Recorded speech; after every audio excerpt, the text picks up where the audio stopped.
하나님의 말씀은 사사기 8장 1절부터 9절까지 함께 봉독하겠습니다. 에브라임 사람들이 기드온에게 이르되 내가 미디안과 싸우러 갈 때에 우리를 부르지 아니하였으니 우리를 이같이 대접함은 어찌 됨이냐 하고 그와 크게 다투는지라. 기드온이 그들에게 이르되 내가 이제 행한 일이 너희가 한 것에 비교되겠느냐. 에브라임의 끝물 포도가 아비에셀의 만물 포도보다 낫지 아니하냐. 하나님이 미디안의 방백 오렙과 스앱을 너희 손에 넘겨 주셨으니 내가 한 일이 어찌 능히 너희가 한 것에 비교되겠느냐 하니라. 기드온이 이 말을 하매 그때 그들의 노여움이 풀리니라. 기드온과 그와 함께 한 자 300명이 요단강에 이르러 건너고 비록 피곤하나 추격하며 그가 숫곳 사람들에게 이르되 나를 따르는 백성이 피곤하니 청하건대 그들에게 떡덩이를 주라. 나는 미디안의 왕들인 세바와 살문나의 뒤를 추격하고 있노라 하니 숫곳의 방백들이 그 이르되 세바와 살문나의 손이 지금 내 손 안에 있다는 거냐. 어찌 우리가 내 군대에게 뭐 떡을 주겠느냐 하는지라. 기드온이 이르되 그러면 여호와께서 세바와 살문나를 내 손에 넘겨주신 후에 내가 들가시와 찔레로 너희 살을 찢으리라 하고 거기서 분우엘로 올라가서 그들에게도 그와 같이 구한즉 분우엘 사람들의 대답도 숫곳 사람들의 대답과 같은지라. 기드온이 또 분우엘 사람들에게 말하여 이르되 내가 평안히 돌아올 때에 이 망대를 헐리라 하니라. 아멘. 우리는 지난 시간에 이 나팔과 또 빈 항아리 그리고 횃불을 든 기드온과 300명의 병사들이 미디안 연합군들을 무찌르는 장면을 우리가 함께 살펴보았습니다. 전혀 이 전쟁은 어떤 전술적이고 또 인간적이고 어떤 실력이나 능력으로 이길 수 있는 전쟁이 아니었어요. 결국 이 전쟁은 하나님께서 300명이라고 하는 아주 작은 인원, 아주 적은 숫자를 통하여서 이 전쟁을 하나님이 승리하셨다는 걸 우리에게 가르쳐 주는 것을 우리가 또 우리뿐만 아니라 기드온과 이스라엘 백성들이 그걸 보고 하나님이 이 전쟁의 승리를 우리에게 주셨다. 이걸 고백하게끔 하시기 위해서. 그래서 하나님께서 이렇게 말씀하시잖아요. 너희가 너희 손으로 이 전쟁에서 승리했다고 너희를 자랑하지 못하게 하리라. 결국 이 전쟁은 하나님이 이 전쟁을 승리케 하셨다는 걸 그들 스스로 고백해야 돼요. 그런데 그 고백을 이스라엘 백성들, 특히 오늘 등장하는 이 에브라임 지파가 이 전쟁의 승리의 영광을 누구에게 돌리지 않습니까? 하나님께 돌리지 않아요. 누구에게 돌리고 있어요? 그들 스스로에게 돌리고 있어요. 그래서 지금 여기 보면 이 에브라임 사람들이 나를 왜 소홀히 대접하였느냐라고 이야기하는 거예요. 나를 왜 이렇게 대접했느냐? 나에게 왜 이 정도밖에 전리품을 주지 않느냐? 자, 1절 볼게요. 시작. 에브라임 사람들이 기드온에게 이르되 내가 미디안과 싸우러 갈 때에 우리를 부르지 아니하였으니 우리를 이같이 대접함은 어찌 됨이냐 하고 그와 크게 다툰지라. 그러니까 첫 번째 이 에브라임 지파 사람들이 기드온을 향해서 불만을 표출하죠. 그들은 왜 우리를 좀 더 일찍 부르지 않았느냐는 거예요. 왜냐하면 당시에는 전쟁에서 승리를 하게 되면 그 전쟁에서 얻은 전리품들을 누가 가져요? 이긴 사람들이 가져가는 거예요. 그걸 전리품을 또한 함께 참여한 사람들과 함께 나누어야 되는 거죠. 그리고 이 전쟁에서 현격한 공을 세운 사람이 또는 그 어떤 가족이나 어떤 지파, 그 지파 사람들에게 더 좋은 전리품들을 주기로 했어요. 그러다 보니까 오늘 이 에브라임 지파 사람들이 이 전쟁에서 왜 우리는 기드온이 우리를 왜 부르지 않아서 늦게 부르게 된 거죠. 왜 이 전리품을 이렇게 조금밖에 얻지 못하게 만들었느냐 이걸 지금 하소연하고 있는 거예요. 이게 단순히 그 에브라임 지파 사람들이 참 전쟁을 열심히 싸웠는데 이 전쟁에서 얻을 수 있는 전리품이 참 얼마 되지 않았나 보다. 이걸 이해하고 공감할 수 있는 부분이 아니에요. 왜냐하면 이 전쟁에서의 승리의 공을 지금 누구에게 돌리고 있는 거예요? 그들 스스로에게 돌리고 있는 거예요. 이 에브라임 지파는 므낫세 지파와 함께 형제간이죠. 기억나세요? 우리 신명기 여호수아서 해서 오면서 우리 계속 이 지파를 분별해 보는 이 나눠지는 걸 봤잖아요. 요셉의 두 아들이었어요. 12지파 중에 유일하게 요셉의 두 아들이 이 12지파에 들어가요. 그리고 원래는 므낫세가 장자인데 누가 장자인 므낫세에게 원래는 장자의 축복을 줘야 되는데 이삭이 에브라임인 둘째인 에브라임에게 장자의 축복을 줬단 말이죠. 그런 이 관계 안에서 보면 에브라임 입장에서는 지금 장자의 축복을 받은 건 자신들이잖아요. 근데 그 모든 공을 그들이 에브라임이 받아야 되는데 므낫세가 받게 되는 건 억울한 거죠. 싫은 거죠. 더구나 므낫세 입장에서는요. 원래 내가 장자인데 에브라임이 이걸 더 가져가는 건 옳지 않다고 여길 수 있죠. 그러니까 사실 이 에브라임과 므낫세는 여기 므낫세 반지파가 지도를 보시면 알겠지만 므낫세는 요단 동편도 얻고 그리고 요단 서편도 얻어요. 양쪽을 다 얻는단 말이에요. 그만큼 므낫세는 땅도 넓고 또 인구도 많았어요. 그러다 보니까 에브라임은 그거에 반해서 에브라임은 굉장히 협소한, 그러니까 넓지 않은 땅을 받아요. 그 이유에 대해서도 설명드렸죠. 에브라임은 자신들이 장자의 축복을 받았다는 그런 어떤 특권 의식, 어떤 그 의식에 사로잡혀서 결국에는 하나님 앞에 믿음을 지키고 살지 않죠. 므낫세는 자신들이 장자임에도 불구하고 장자의 축복을 받지 못한 거에 대해서 계속해서 하나님 앞에 또 계속 갱신하면서 그들이 성장하면서 또 온전하게 살기 위해 노력하고 또 이런 모습들 가운데 있었기 때문에 하나님이 그들을 더 인구가 번성하도록 하나님께서 은혜를 베푸셨죠. 그래서 결국 얻은 땅의 차이만 해도 엄청나게 차이가 많이 나요. 그러다 보니까 서로 또 붙어 있잖아요. 므낫세가 위에 있고 에브라임이 밑에 있고. 그러니까 서로 관계가 좋아요, 안 좋아요? 안 좋았어요. 좋지 않았어요. 그러다 보니까 에브라임 지파는 장자의 축복을 받았다는 이 자부심이 강한 지파였다 보니까 므낫세의 이 장자의 이 2인자의 서름을 계속 갖고 있었던 거예요.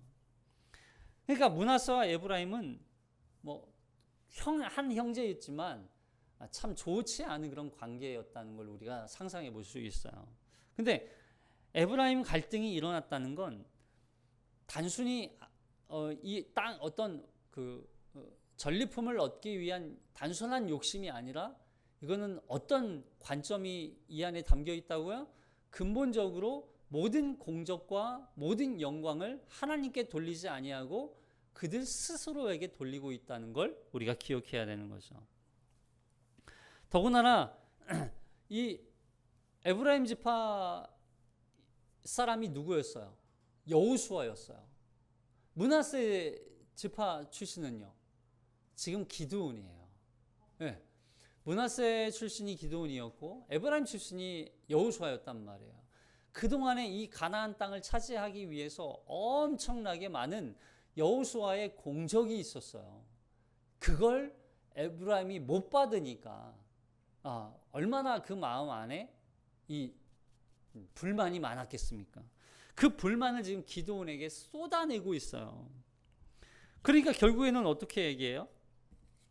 기드온이 자 이걸 어떻게 해결하는지 한번 보세요. 에브라임은 사실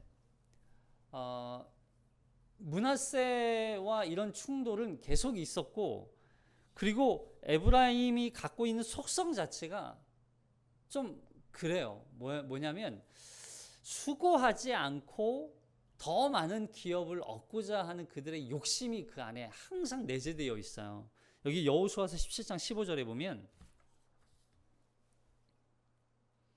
시작. 여호수아가 그들에게 이르되 내가 큰 민족이 되므로 에브라임 산지가 내게 너무 좁을진데 브리스 족속과 르바임 족속의 땅 삼림에 올라가서 스스로 개척하라 하니라. 요셉 자손이 이르되 그 산지는 우리에게 넉넉하지도 못하고 골짜기 땅에 거주하는 모든 가나안 족속에게는 벳산과 그 마을들에 거주하는 자이든지 이스라엘 골짜기에 거주하는 자이든지 다 철병거가 있나이다 하니, 여호수아가 다시 요셉의 족속 곧 에브라임과 므낫세에게 말하여 이르되 너는 큰 민족이요 큰 권능이 있은즉 한 분깃만 가질 것이 아니라 그 산지도 내 것이 되리니 비록 살림이라도 내가 개척하라. 그 끝까지 내 것이 되리라. 가나안 족속이 비록 철병거를 가졌고 강할지라도 내가 능히 그를 쫓아내리라 하였더라. 그러니까 에브라임은 자신들에게 준 기업 그 땅이 좁다고 불평하죠. 그래서 그러면 차지해라, 너희가 개척해라. 그러니까 뭐라고 얘기해요? 아주 우리가 그 땅을 얻으려고 하니까 이미 그들은 철병거가 있고 우리는 그들과 싸울 수 없는 힘이 없다. 그러니까 결국은 뭐예요? 좋은 땅 달라는 얘기예요. 좋은 땅, 편안하게 얻을 수 있는 땅 달라는 거예요. 그러니까 에브라임은 이런 속성을 가지고 있기 때문에 계속 분란을 일으켜요. 이 갈등에 대해서 기드온이 어떻게 상대하는지 한번 보세요. 2절부터 시작. 기드온이 그들에게 이르되 내가 이제 행한 일이 너희가 한 것에 비교되겠느냐? 에브라임이 끝물 포도가 아비에셀의 만물 포도보다 낫지 아니하냐? 하나님이 미디안의 방백 오렙과 스앱을 너희 손에 넘겨주셨으니 내가 한 일이 어찌 능히 너희가 한 것에 비교되겠느냐 하니라. 기드온이 이 말을 하매 그때 그들의 노여움이 풀리니라. 이 표현을 쉽게 말하면 이런 거예요. 내가 한 일은 너희가 한 일에 비하면 아무것도 아니다. 에브라임은 자기 자신을 의미하거든요. 에브라임, 나는 아무것도 아니다. 아이고 무슨 말씀을 그렇게 하십니까? 이 동생이잖아요. 사실은 므낫세 입장에서는 이거 몇 촌으로 따지면 이거 아래란 말이에요. 촌수가 이거 형제지간이니까. 그러니까 이런 거예요. 아니 동생이 한 거에 비하면 형인 내가 한 건 아무것도 아니요. 화 풀어. 화 풀어. 이게 이 표현이 기드온이 굉장히 평화적으로 이 갈등을 해결했구나 이렇게 이해할 수 있어요. 그런데 이건 누구의 전쟁이에요? 기드온과 므낫세와 에브라임의 전쟁이 아니라고요. 이스라엘의 전쟁이 아니에요. 이 전쟁은 여호와 하나님의 전쟁이에요. 그러니까 사사로 세우신 것도 하나님이세요. 그러면 여기서 이 전쟁은 하나님께서 연약한 나를 부르셨고 300명이라고 하는 아주 적은 숫자로 미디안 연합군과 싸워서 승리하게 하시는 분은 여호와 하나님이십니다. 모든 전리품은 원래 하나님의 것입니다 라고 이야기를 했었어야 돼요. 놀라운 건 에브라임이 기드온을 향해서 크게 다투었다 그러잖아요. 여러분 이 다투었다라고 하는 표현이 기드온이 바알과 다투었다라고 할 때 썼던 단어란 말이에요. 그러니까 지금 에브라임은 원래 누구와 싸워야 돼요? 바알과 싸워야 돼요. 그들 입장에서는 그들의 우상과 싸워야 돼요.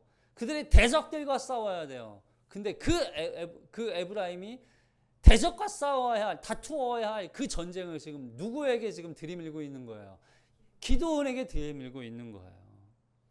그래서 블락이라고 하는 이 신학자가 이걸 이렇게 이야기했어요.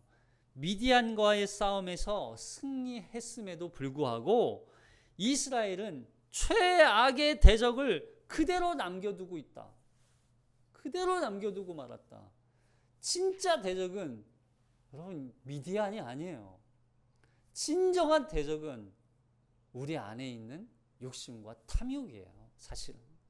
그걸 이 안에 담아내고 있는 거죠. 이게 단순히 에브라임의 문제가 아니라 뒤에 가면 기드온이 똑같이 그 욕심과 탐욕에 점점 물들어가는 모습을 볼 수 있어요. 그로 인하여서 기드온이 결국 우상을 만들어내요. 자, 봅시다. 4절부터. 자, 숫곳과 브누엘 사람들과 갈등이 또 일어나거든요. 에브라임 사람들과 갈등을 해결하니까 또다시 숫곳과 그 브누엘 사람들과의 갈등이 또 생겨요. 자, 봅시다. 시작. 4절 시작. 기드온과 그와 함께한 자 300명이 요단강에 이르러 건너고 비록 피곤하나 추격하며. 자, 기드온과 함께한 그 300명이 이제 이 미디안 연합군이 도망친 사람들이 있단 말이에요. 특별히 이 왕 남은 자들을 추격하러 가요. 요단강을 건너서 도망을 치는 거예요. 요단강을 건너면 이 미디안 사람들은 지금 뭘 타고 가고 있냐면 낙타를 타고 있어요. 그러니까 여기를 건너가면 더 이상 쫓아가서 죽이기에 너무 어렵거든요.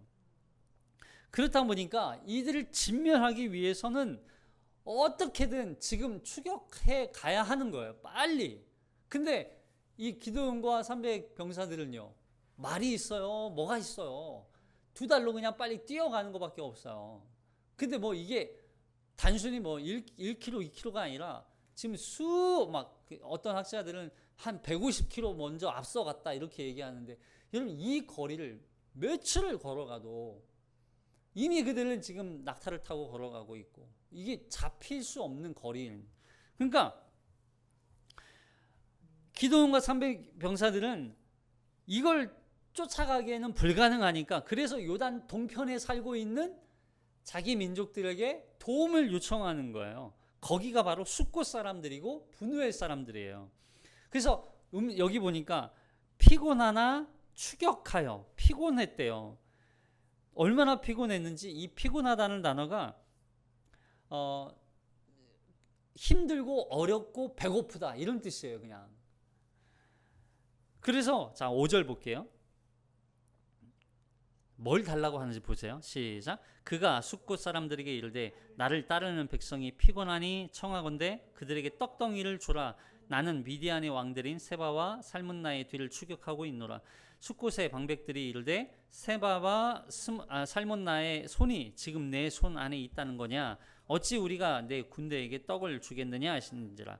자, 숫곳 사람들이 세바와 살문나를 사로잡았느냐 물어봐요. 왜 그러냐면 기드온이 지금 떡을 달라 그러잖아요. 그들이 지금 너무 지쳤고 너무 힘들고 배가 고프니까 떡을 주어서 우리가 좀 다시 힘을 내서 이 대적들을 쫓아갈 수 있도록, 이들을 죽일 수 있도록, 진멸할 수 있도록 우리에게 도움을 달라 이렇게 요청을 하는 거죠.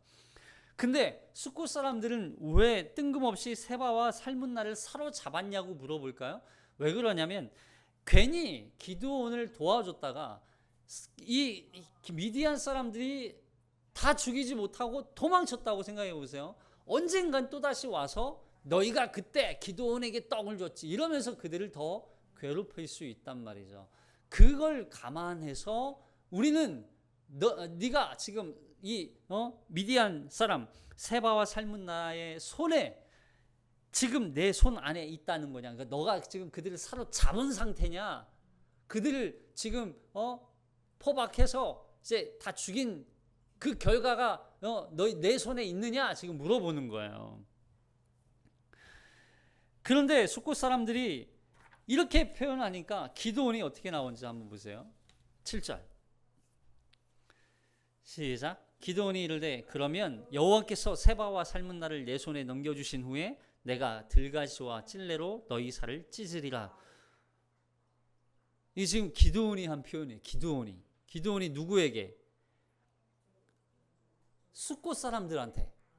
너희가 지금 나를 도와주지 않았으니까, 너희가 나를 도와주지 않은 거에 대한 보복으로 지금 너희를 죽이겠다 이런 거예요. 쉽게 말하면. 아니 지금 기드온이 그토록 이 전쟁에 두려워하고 신중했던 기드온이 지금 자기의 동족 숫곳 사람에게, 여러분 숫곳은 어디냐면 여기 보면 알겠지만 갓 지역에 있어요. 갓 지역, 길르앗 쪽, 예? 요단 동편에 보면. 그러니까 이쪽에 있는 사람들이란 말이에요. 이 사람들한테 지금 같은 지역 사람들이, 같은 민족이에요. 지금 루벤, 갓, 므낫세, 이 지역에 있는 사람들한테 도움을 요청하는 건데, 근데 이 도움을 안 주니까 내가 너희를 세바와 살므나를 죽인 후에 내가 들어가서 들가시와 찔레로 너희 살을 찢어 너희를 죽이겠다. 지금 이렇게 얘기하는 거예요. 지금 뭐예요? 네, 자, 이거보다 더 무서운 거. 자, 다음 8절에 보면 숫곳 사람들이 거절하자 분우엘 사람들에게 도움을 요청해요. 근데 어떻게 하는지 보세요. 8절 시작. 거기서 분우엘로 올라가서 그들에게도 이같이 구한즉 분우엘 사람들이 대답도 숫곳 사람들의 대답과 같은지라. 기드온이 또 분우엘 사람들에게 말하여 이르되 내가 평안히 돌아올 때 이 망대를 헐리라. 이 분우엘이라는 이곳은 야곱이 야복강에서 천사와 씨름을 해서 이기고 환독보가 부러진 곳, 거기에 그곳 이름을 분이엘이라고 불렀거든요. 그 이름하고 같은 이름이에요. 분우엘. 근데 이곳에서 분우엘 사람들도 기드온의 요청을 거절하자 뭘 헐어버리겠다? 망대를 헐어버리겠다. 너희 요새를 무너뜨리겠다. 이런 뜻이에요. 결국에는 기드온은 300명의 군사들을 미디안을 죽이는 데 사용해야 할 하나님의 군대를, 자기의 백성들, 자기 동족들을 죽이는데 지금 동원시키고 있어요. 뭐 주지 않는다고? 도움을 주지 않는다고, 음식을 주지 않는다고, 말을 듣지 않는다고 죽이고 그들에게 사륙하겠다는 선전포고 보복의 이야기를 지금 전하고 있어요. 폭군이나 다름없죠 지금. 아니, 두려움도 많고 소심하던 기드온이 왜 이렇게 변질되었을까요? 기드온의 신앙과 믿음과 이스라엘 백성들을 향한 하나님의 말씀에 순종하는 그 모습은 어디로 가고, 이제 이스라엘 백성들은 미디안을 두려워하기보다 기드온을 더 두려워해야 하는 상황에 놓여져 있게 된 거예요. 기드온의 만행을 넘어 이제는 폭군으로 전락하는 이 모습, 여러분 이걸 단순히 기드온의 문제로 봐야 할까? 아니면 기드온이 이스라엘을 미디안의 손에서 구원하기 위한 이 전쟁에 도움을 주지 않은, 아니 도움은 주지는 못할 망정 떡덩이 하나 주지 않겠다고 이야기하는 숫곳과 또 분우엘 사람들의 문제인지, 그럼 이건 우리가 잘 생각해야 돼요. 어쩌면 이 갈등은요, 기드온은 아마 이 부분을 어느 정도 인지하지 않았을까. 왜냐하면 이건 예견된 일이거든요. 왜냐하면 하나님이 기드온을 사사로 세우실 때 기드온에게 했던 말씀 중에 하나가 내가 나의 손으로 라고 하는 말씀을 계속 들었단 말이에요. 나의 손으로, 기드온 나의 손으로 나를, 이스라엘을 구원하시겠다, 건지시겠다, 이 말을 들은 이 기드온 입장에서는요, 이 전쟁에 대한 승리를 통하여서 얻게 되는 전리품, 이 승리의 영광, 이게 누구의 것이라는 걸 기드온은 계속 망각에 사로잡혀 있게 됩니까? 자기라고 생각했던 거예요. 자기.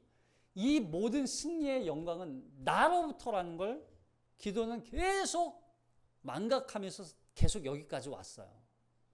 하나님은 그러지 않아. 내 손이야, 내 손. 근데 기드온은 계속 자기 손이라고 오해했단 말이죠. 그러다 보니까 므낫세 지파 중에서도 가장 작은 사람이었던 자신의 그 손으로 이 전쟁에서 승리하게 되면 자신뿐만 아니라 자신이 속한 지파도 크게 번성하게 될 거라는 기대감이 어느 정도 있었을 거예요. 그런데 이런 문제가 생긴 거예요. 기드온 자신에게도 문제가 있었던 거죠. 여호와의 전쟁이 자신의 전쟁, 자신을 위한 자기를 위한 전쟁으로 지금 점점 변질되어져 가고 있는 거예요.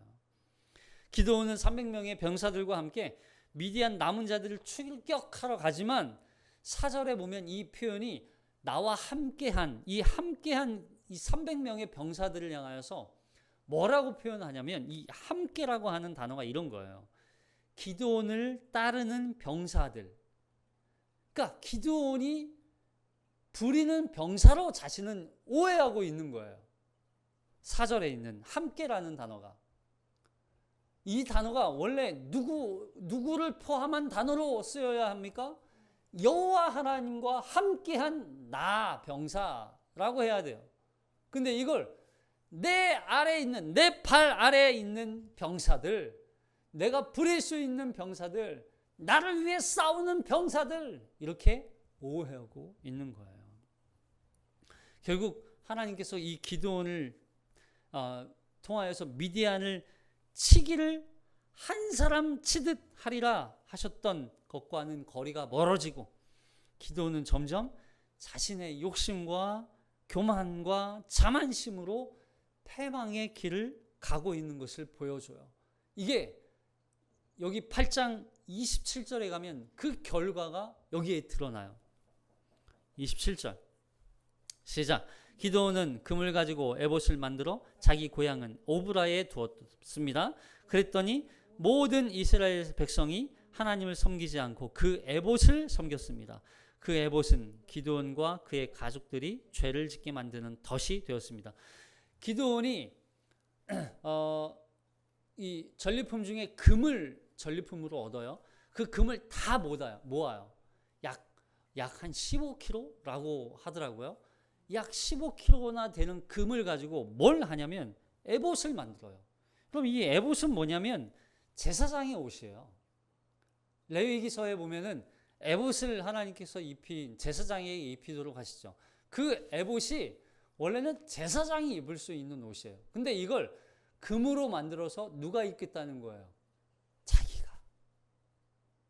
그러니까 제사장의 역할을 그 기드온이 감당하고자 했던, 제사장이 되고자 했었던, 원래는 제사장은 누가 세우십니까? 하나님. 그리고 유다 지파, 하나님의 지파, 하나님의 택함 받은 사람이 제사장이 될 수 있는데 그걸 기드온이 하고자 했던 그 안에 탐욕과 욕망과 자만심이 그 안에 내포되어져. 기드온의 문제는 기드온 내면 안에 있는 근본적인 하나님이 아닌 자기의 어떤 실력과 능력과 힘으로 이걸 이루고자 했던 교만과 자만과 또 욕심으로 말미암아 이 모든 일들이 이루어지게 되는 것을 보게 되는 거예요. 그럼 우리는 이 말씀을 통해서 무엇을 깨달아요? 몇 가지가 있겠지만 그렇다고 해서 이것이 오늘날 우리가 살아가는 데 있어서 정말 우리가 기억해야 되는 것 중에 한 가지는 뭐냐면 하나님 앞에서는 항상 반드시 겸손이라는 거예요. 겸손. 기도는 초기에 하나님에 대한 믿음의 모습들이 거의 없었죠.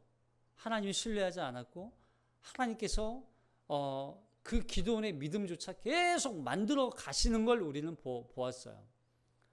결국 기도원 안에 있는 이 승리에 대한, 전쟁에 대한, 또는 자신의 능력에 대한, 실력에 대한 자만심이 이 기도원을 계속 교만하게 만든 거예요. 우리는 항상 겸손해야 되는 거죠. 그래서 잠언서 16장 18절에 교만은 패망의 선봉이요 거만한 마음은 넘어짐의 앞잡이니라. 겸손한 자와 함께하여 마음을 낮추는 것이 교만한 자와 함께하여 탈취물을 나누는 것보다 나아. 교만하여져서 결국 보세요. 에브라임 지파와 므낫세 지파 간의 이 갈등은 단순히 누가 더 높냐 낮냐 이런 싸움이 아니라 결국 그들 스스로 교만해지는 결과를 낳게 되었다는 거예요. 교만해지는 결과. 그리고 한 가지 더 있어요. 뭐냐면 이 신앙은 계속 지속하는 게 어렵다는 거예요.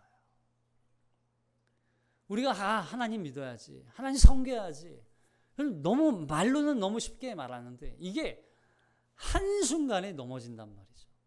한순간에 무너져요.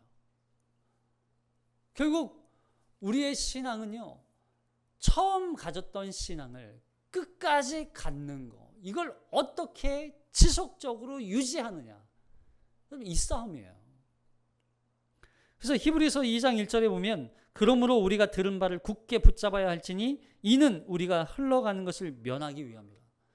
이걸 굳게 붙잡지 않으면 흘러가는 대로 그냥 계속 흘러가는 거예요. 이걸 유지하는 게 어려워요. 우리는 그래서 기도원이 이 상황에서 자신의 상태를 항상 점검하고 그리고 하나님 앞으로 다시 돌이켜야 돼요. 항상 우리는 뭐예요? 이걸 하려면 꼭 말씀 안에 항상 있어야 되는 거예요. 말씀 안에. 기도원이 자신의 교만을 당시 하나님의 말씀으로 점검하고 또 하나님께 영광 돌려야 할 그 모든 영광을 탈취해서 자기가 누리려고 할 때 하나님 앞에 무릎 꿇고 하나님 앞에 다시 돌이켜야 되고, 여러분 이런 과정들이 기도원 안에 있었다면 기도원과 그 가정은 어떻게 됐을까요? 여러분 이 에봇은 기도원과 그의 가족들이 죄를 짓게 만드는 덫이 되었다. 덫이 되고 말아요.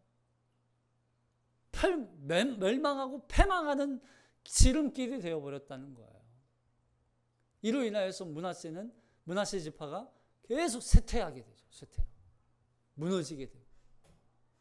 그리고 한 가지 더 있어요. 이 사건으로 말미암아 이스라엘에 분열이 찾아와요. 물론 그 전에도 계속 분열했죠. 근데 이 사건이 우리에게 시사하는 바는 이스라엘의 근본적인 문제로 인하여 결국 그 결과가 북이스라엘과 남유다로 갈라지는 가장 근본적인 문제가 생기죠. 왜냐하면 이 에브라임 지파 사람 중에 나중에 솔로몬 다음으로 왕이 세워지는 왕이 누구예요? 여로보암이잖아요. 여로보암이 에브라임 지파 사람이에요. 그러니까 에브라임 지파가 참 성경에 보면 참 근본적으로 이런 그 공짜로 얻고자 하는 그런 자신의 탐욕과 이익을 얻기 위해서 수단 방법을 가리지 않는 사람, 그 부류의 사람들이 에브라임 지파 사람 같아요. 그래서 결국에는 이 여로보암이 북쪽에는 단이라고 하는 우상을 만들고 금송아지, 그리고 베델에 금송아지를 만들잖아요. 이 일로 인하여서 결국에는 이스라엘이 멸망까지 이르게 되는, 이건 단순히 이스라엘의 분열뿐만이 아니라 이스라엘의 멸망으로 이어진다는 거, 이건 우리에게 큰 의미예요. 단순히 하나님의 말씀 불순종했다, 그걸로 끝나지 않고 이걸로 인하여서, 그러니까 기드온이 조금만 하나님 말씀 앞에 바르게 섰다면 이스라엘의 분열이 이렇게까지 전개되지는 않았을 수도 있어요. 얼마나 큰 위험 앞에 놓여 있었는지 우리가 다시 한번 보게 되는 것이죠. 결국 이 기드온 사건을 통하여서 우리가 하나님 앞에 항상 겸손하고 항상 말씀 앞에 서 있어야 되고, 그리고 이 신앙을 유지하기 위해서 말씀으로 우리를 치지 않으면 우리는 한순간에 무너질 수 있다. 무너질 수 있다. 선줄로 생각하거든 삼가 조심하라. 이 말씀이 우리 안에 떠오르고요. 그리고 이 기도원과 같이 민족 간의 분열을 일으키는 이 사건이 우리 얼마나 이스라엘의 큰 멸망의 길로 인도해 가는지를 보게 되었어요. 그럼 우리가 분열을 조심해야 돼요. 우리 안에 있는 분열, 우리 안에 있는 나누어짐, 이 마음이 한 마음이 되어서 하나된 마음으로 오직 하나님 앞에 믿음으로 살아내는 공동체를 이루는 것, 그것이 우리에게 가장 중요한 교훈이 되는 것이죠. 이 말씀 붙들고 우리가 한 주 동안 하나님의 사람으로 하나됨을 지키며 하나님께서 주신 이 거룩한 신앙을 유지하고 또 이걸 세상 가운데 빛으로 드러내며 하나님의 영광을 돌리는 한 주를 살아내는 저와 여러분 되시기를 주님의 이름으로 축복합니다. 기도하겠습니다.